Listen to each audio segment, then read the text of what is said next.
কৃষকদের কাছ থেকে আমরা জেনে নিব তাদের ঈদ এবং ঈদ আনন্দের কথা।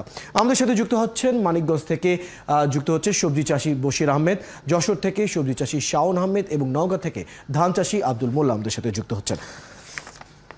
আপনাদের সকলকে ঈদের অনেক অনেক শুভেচ্ছা জানাচ্ছি বশির আহমেদ, শাওন এবং আব্দুল মোল্লাকে। আপনাদের তিনজনকে স্বাগত জানাচ্ছি। প্রথমে প্রশ্ন রাখছি সবজি চাষী বশির আহমেদ। বশির আহমেদ, আপনি আমাকে শুনতে পাচ্ছেন? হ্যাঁ, আমি শুনতে পাচ্ছি। কেমন গেল ঈদ আপনার এবার? ইনশাআল্লাহ অনেক ভালো গেছে, কারণ হচ্ছে এবার অনেক সবজি বিক্রি করছি। হ্যাঁ, ঈদ অনেক ভালো কাটছে, কারণ আমরা অনেক সবজি বিক্রি করছি।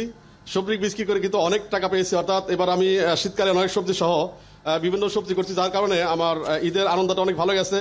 পরিবারের জন্য অনেক কিছু করতে পারছি, অর্থাৎ ঈদের যে চাহিদাগুলো রয়েছে সবগুলো চাহিদা কিন্তু আমি মেটাতে পারছি আমি কৃষিকাজ করে, আমার এই সবজির আবাদ করে। তাহলে সেই হিসেবে বশির আহমেদ, গত বছরের সাথে যদি এই বছরের ঈদের আয়োজন বা সবজির যে ব্যবসা সেটাকে যদি আমরা তুলনা করি, কি বলেন, ব্যবসা বেড়েছে না কমেছে? তো ইনশাল্লাহ এবার অনেক ভালো হয়েছে, কারণ হচ্ছে আমি গতবার যে ঈদ করেছি তার থেকে তো এবার অনেক আনন্দ বেশি। কারণ হলো আমি এবার যে পরিমাণ সবজি বিক্রি করেছি এতে আমার অনেক টাকা হয়েছে, যার কারণে কিন্তু আমি গতবারের থেকে কিন্তু এবার আমার ভালো হয়েছে।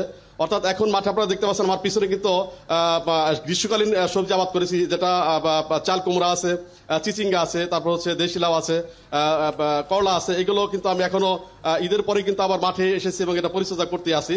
তো ইনশাল্লাহ ঈদের আনন্দ অনেক ভালো হয়েছে গত বছর হয়েছে। বেশ ভালো লাগলো আপনার কথাগুলো শুনে। বশির আহমেদ, আপনি আমাদের সাথে থাকুন। এবার কথা বলতে চাই সবজি চাষী মোহাম্মদ শাওনের সাথে। মোহাম্মদ শাওন, আপনি আমাকে শুনতে পাচ্ছেন? কি অবস্থা আপনি দেখলেন এবার ঈদের রমজানের যে মৌসুমটি, সেটার মধ্যে আপনার এবার কি বিক্রি কিনে আমরা কেমন দেখলেন এবং কি মনে হলো ঈদের আয়োজনের ক্ষেত্রে কোথাও কমতি রইল কি? জি, আলহামদুলিল্লাহ, আমরা তো প্রান্তিক চাষী, আমাদের ঈদ তো মোটামুটি ভালোই কাটে। তারপরেও এবার আশানুরূপ ভালো কাটেনি, কারণ আমি এবার যে মাঠে বেগুনের চাষ করছিলাম, যে মাঠটায় রমজান মাস উপলক্ষে মনে করছিলাম যে আশানুরূপ দাম পাবো, কিন্তু সেই দামটা আমি পাই নাই। আমি মাঠে যে জোনের যে মূল্য, সেই মূল্যটাই পরিশোধ করতে পারি না, বরং আমার দেনা হয়ে গেছে। ঈদ মানে আনন্দ, ঈদ মানে খুশি। তারপরেও আলহামদুলিল্লাহ যে ঈদ ভালো কাটছে, কিন্তু আমি যে চাষ করে যে সফলতা পাবো সেটা পাইনি, কারণ মাঠের খরচ বেশি, সারের দাম বৃদ্ধি, জোনের দাম বৃদ্ধি। আমরা বাজারে এই জায়গা থেকে পণ্য কেটে বা বাজারে নিয়ে গেলে আমরা যে দামটা পাই সে দামে আমাদের এখনো জোনের টাকায় ওঠে না।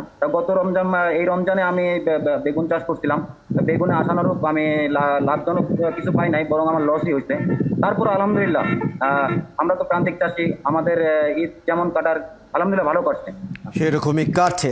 মোহাম্মদ শাওন, থাকুন আমাদের সাথে। এবার যাব আব্দুল মোল্লার কাছে। উনি ধান চাষ করেন নওগাঁর, তিনি নওগাঁর আব্দুল মোল্লা।